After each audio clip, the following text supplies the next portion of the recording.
How to write a screenplay or a script. Now that you have finalized your story, you want to write down your story in a very detailed manner so that everyone who reads it, the director, the cinematographer, videographer, storyboard artist, the actor themselves, so that they can all visualize the same thing when they read your screenplay. So there is a format to writing a screenplay. So this is how it looks like. So I'll be doing a demo using Studio Binder. So Studio Binder is a free online tools that you can use to very easily write screenplay. Once you have created an account on studiobinder.com, you can create a project over here on the homepage. So since I'm on a free account, I'm only allowed to create one project. So in this case, I will delete the old project first. So I will archive this project and then make sure I delete it completely, remove the project. All right, so now I will press this new project button and then I'll give it a name, Screenplay Demo.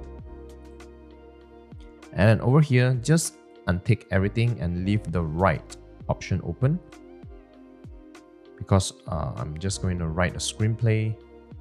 Okay, once you're inside here, select write your script, new screenplay, and give your screenplay a name. So I'm just going to call this Story Demo 1. Create a screenplay. And now the first thing that we want to do is to describe the location of our scene. We'll start off by describing whether we want it to be an interior shot or exterior shot. This is very important because, for example, a cafe. Is the scene inside an interior cafe or is it an external outdoor cafe? So we have to describe it. So in this case, I want to have a kitchen scene, an interior kitchen scene. So just have to type out INT. For exterior, you type EXT. So the good thing about these tools on this website is that you don't have to type the entire thing because like over here, if I type IN, it will give me the things that I need. So just press enter, interior, and then I will key in kitchen. And then press the tab key on your keyboard and you can select the time. Sometimes time is not necessary. Maybe it's because you're in a closed room. We won't be able to tell the time.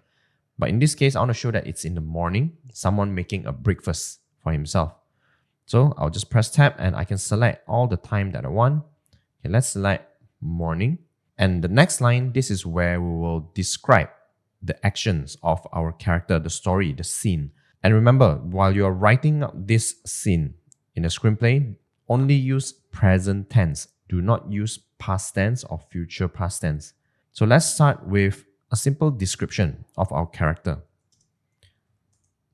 A topless young man, John, unshaven, because I want to show that he just woke up, he's in his boxer, he has his mustache, dirty stash, in his bright red short boxers, is standing at the kitchen counter, okay, with his messy hair and a cigarette in his mouth. So I want to describe his appearance, his outlook, because I want to show that he's in a very messy state. He just woke up. Okay, he is. Now I will describe what is he doing. He's slicing a loaf of bread and shows. Okay, hold on. I want to talk about how he sliced it, using what. He's slicing a loaf of bread using a butter knife. Okay, I just want to show that he is not someone very sharp. Okay, he uses a butter knife to slice the bread. Okay, using a butter knife. He struggles to slice through the bread and shows a slight frustration. So can you imagine someone who just woke up, he just want a slice of bread and then he's like going through all this problem and very frustrated. Okay, he has enough of it and tosses the knife and the loaf of bread on the counter. He's just like tulan already lah. Okay, he's like screw it. He takes a big puff from his cigarette. He give up already and he just smoke his cigarette and stares lifelessly. Okay, how he stares. Sometimes if it's important, we can describe. his emotion, how he feels, if he's like shaking his head. Okay, we need to describe all of this. All right, so this is my first description of my scene. And then next, maybe I want him to say something, maybe through an internal voice. I press enter twice. And now the next thing that I want is to select the character because I want to insert a dialogue. So when I select character and I type John, and then I can press enter again. Now it will go to the dialogue session. Okay, I want him to say this. Screw this. I'm just going to get something from the 7-Eleven. And that's the only dialogue. Okay, but what if I want it to be an inner voice? I want to tell the audience that this is not a speech where he said out. This is just a narration to represent his inner voice. I can just go to my character, just type bracket, and then select VO. And also, one thing that you notice is that over here, the name John is in capital letters. Every time, remember, the first time you introduce a character, always capitalize the name. John, this is the first time we introduce this character. So over here, he, if I want to use his name instead, I can just use back the normal capitalization. You don't have to capitalize everything. Okay, so this is my first scene. Done. Just press enter again until I can select another category. So I'll just start a new scene. Okay, now I want to show that time skip, and then he will go to the 7-Eleven to get his stuff. So 7-Eleven is an interior. So sometimes you can even use both because certain scene, maybe the camera, you want it to follow the character from an interior to an exterior. But in this case, I'll just show interior and then convenience store. And then same, it will be a daytime. Okay, or maybe morning. Just make it consistent. All right, now the second description of the scene. Okay, John pushes the glass door into the convenience store. Okay, convenience store. Walking straight into the milk aisle. Okay, I want to show that he's very familiar with that location already. He can straight just go to the place that he wants without even looking at the rack. He grabs a carton of milk, which he usually gets, and a small bun from the opposite rack. So right now, when I'm describing the scene, I can actually tell how the character walks, what's his personality a little bit, because you can see, walks straight into the milk aisle without even looking at the rack. He grabs a carton. That means he's very familiar with that place already.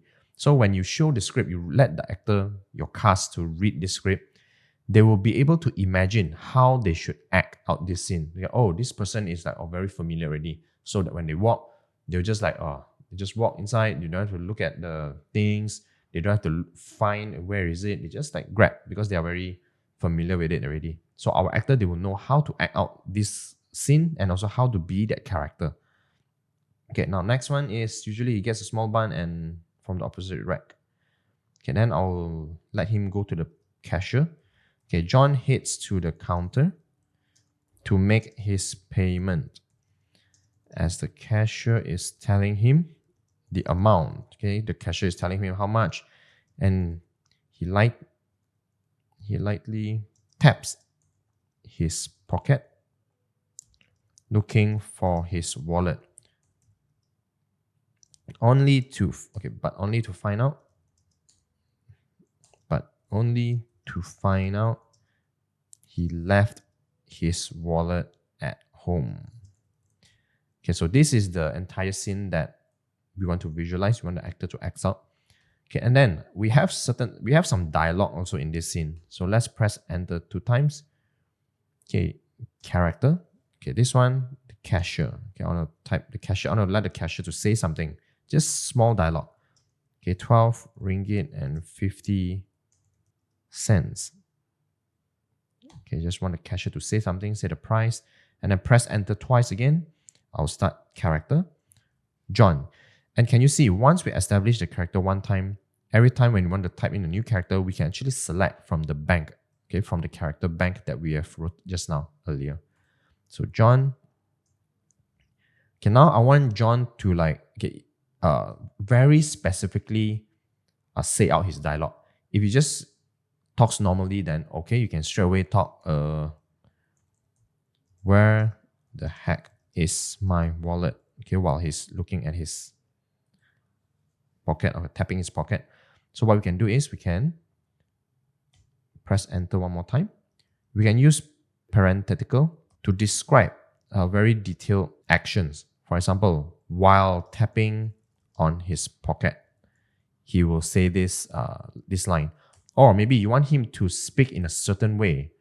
He can mumbles to himself, let's say, to himself. That means the way he said is like, where is my wallet? Then it's a mumble, not very clear what he's saying. Okay, you can do that as well. And after this dialogue is done, I want to continue describe the scene a little bit more. So what I can do is, okay, scene, this is a new scene, actor, transition, general. Okay, let's just try general. Okay, John is speechless and stares at the cashier without saying a single word. They both awkwardly stare at each other, and that's it.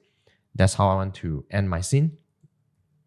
So after that, I want to show the awkwardness. Both of them just stare at each other, standing still, and then boom, cut. I want to cut to a new scene already. So I can press enter twice. I can press enter twice and then select transition. So how I want to transition? Okay, cut. Okay, automatically you can see it will show cut to, or you want to type fade to.